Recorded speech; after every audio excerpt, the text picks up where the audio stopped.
This is Tuesday, July 16th. We're going to start with Resolution RS 2019-1812. Scott Davis, exempts Eastwood Pub located at 714 Gallatin Avenue from the minimum distance requirements for obtaining a beer permit. Do you have a letter? Is Mr. Davis here? I do not have a letter.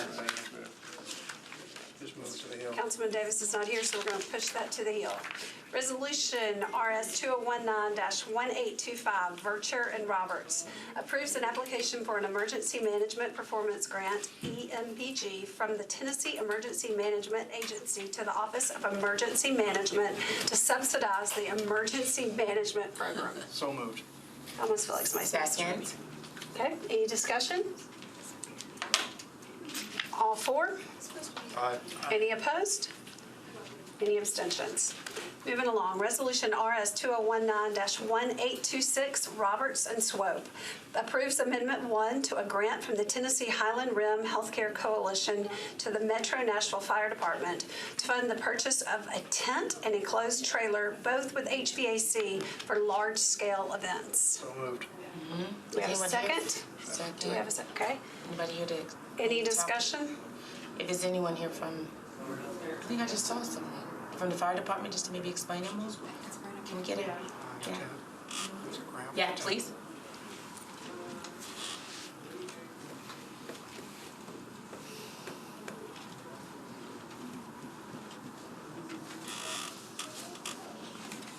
How about we push that to the hill?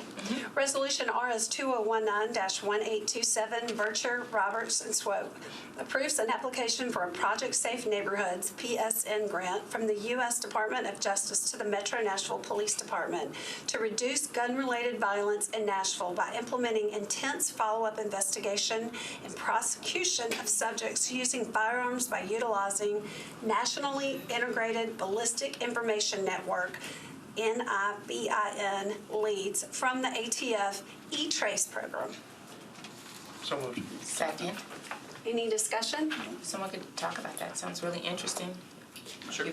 So I'll let Sergeant Winter discuss it real quick. He's over our gun crime unit. This is who heads up the unit that's going to utilize the grant. So. Yeah, my name is Joe Winter. I'm a supervisor in the Specialized Investigation Division over the Crime Gun Unit. We operate just for that single purpose, is to disrupt violent crime, specifically people who are willing to use firearms in the commission of acts, basically your trigger pullers. So we are already using the NIBIN leads provided by the ATF, and they're actually produced by our crime lab, so in conjunction with the ATF, and we use the E-Trace program to follow up on sources of guns that go into the system and are then used in these crimes themselves. So essentially what this grant would do was assist us in funding overtime for various investigators and officers to follow up on these leads, and when we have outstanding warrants on people that are known to be associated to these forensic leads, that we can go out and take them off the street so that they're no longer out there pulling the trigger, if that makes sense. So right now we have well over 2,000 leads that have been provided just in the last few years, and obviously it's a little bit of a time crunch to try to follow up on all of those. So we want to be able to follow up on as many as possible. This grant would aid us in able to do that. So how does it work? How do you gather your information? The information comes from evidence that is actually gathered at the scene. So either a gun is seized or cartridge casings themselves are collected. There's a process that I can get into if you'd like that goes into the crime lab where they take a high definition 3D photograph of cartridge casings produced from seized guns and cartridge casings from crime scenes. Those 3D images are then put into another system that uses an algorithm that finds potential matches. And then trained technicians actually look at those potential matches and determine if the same gun was used in the crimes. So we can link all the scenes together where this gun was actually used. We can actually link all those together. Without fingerprints? Without fingerprints. It's actually like a fingerprint for a gun. The firing pin extraction devices from a firearm actually make distinguishing marks where they can actually say for sure under microscopic comparison that these cartridge casings are from the same gun. So we're using those in prosecutions, but we're also using them in the leads to actually solve the crimes themselves. So I went to military school and he was a policeman and he was in the military, so I think we have 3 really good representations of that. Do you all? Oh, I just have one more question. And so there's a report. How do we get the report of the guns that are used? Do you know anything about that in our city and in our state? There's like a national gun report. How do we get that? Is this what you and I spoke about before about the E-Trace? Okay, you and I, we talked about this. There's some public reports and then there's some. Yeah, I had such a hard time. I didn't remember if it was you or It was not. me. Yes, Okay, ma'am. well, good. Yep, It was well, good me. to see you face to face. Yeah, absolutely. So no, the reports that I sent you are the ones that are public, and there's not really a report that's generated. And this is what you and I were talking about. Was there specific information that you were after? Yeah. But we do analyze the source or the trace data to determine which ones could be potential straw purchasers, so that we can then investigate and send those up for federal prosecution. But there's not like. So it's just the trace, just we can the. speak more about it. if Okay, you yeah, want. just the general trace report. Okay, yeah, we'll discuss more offline. Sure. Well, it's good to see you face to face. Yes, ma'am. All right. Okay, all 4? Aye. Any opposed? Any abstentions? All right, moving right along. BL 2019-1632, O'Connell, amends the Metro Code of Laws relative to aggressive panhandling by deleting the section in its entirety. So moved? So moved. We have a second? Second. And Mr. O'Connell? Thank you, Madam Chair. We have not been able to have a meeting about this. I'd like to, hate to do this, I'd like to do a meeting or request it. Move to defer 1 meeting. Second. All 4? Yep. Any opposed? Any abstentions? Sure, thanks for coming. BL 2019-1732, Roberts and Swope, amends the Metro Code of Laws regarding definitions pertaining to beer and alcoholic beverages and location restrictions for obtaining beer permits. So moved. Second. Does anybody have any questions? We just were using the same language and we kept making an exception. And so every time we made an exception, we would add it to it. And so now it reads, however, there's 7 howevers in a row. And so what we're doing is just cleaning up the language. Housekeeping bill. It's a housekeeping bill. Okay. All 4? Yep. Yes. Any opposed? Any abstentions? All right, going back to these on, if Councilman Davis, Scott Davis is not here, we'll defer by rule. Okay.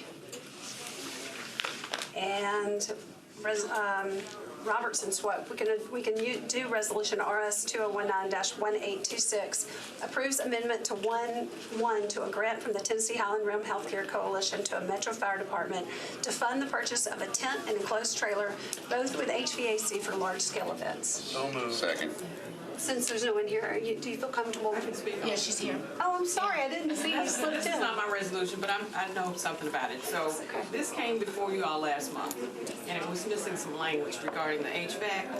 So they did an amendment to have the language so they can properly purchase the equipment it's supposed to be. Okay, So that's the only difference in this agreement. I thought this was familiar. Yeah. yep. All right, well, is that, you good? Yeah, I'll talk to the rest offline. Yeah. Okay, all 4? Yep. Yes. Any opposed? Any abstentions? And with that, Wait, Yes, please. sir. I've asked Sean McGuire from Budget and Finance to explain to us about the money that's been asked to be given back from the police department. If anybody Good idea. got any information, I'd be glad to listen to it, but apparently it's been done, and I guess nobody in the council knows about it. I did not know about that. There hasn't been any money taken from the police budget. That was, anything that was reported to that effect was incorrect. So y'all didn't, No, sir. the police department didn't get a letter? We communicated with the police department about targeted savings, which we had been talking to them and other departments about the entire budget process. Their targeted savings amount is the same as it was the last fiscal year. And about kind of details of the pay plan.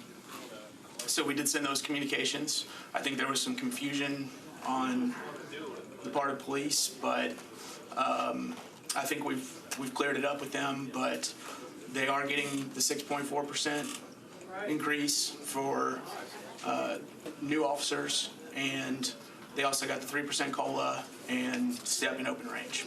And we're not taking any money from their budget. We couldn't do that if we wanted to, without council approval. That's what I thought. Yeah, There wasn't communication that was put out by the FOP. I understand. And that, again, we think that was not correct.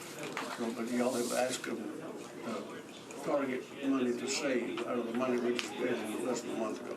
I'm sorry. Y'all asking them to target money to be saved out of the budget that we just gave them a month ago. Right, exactly like we did last year. Like we've done with all other metro departments. And so, I'm sorry.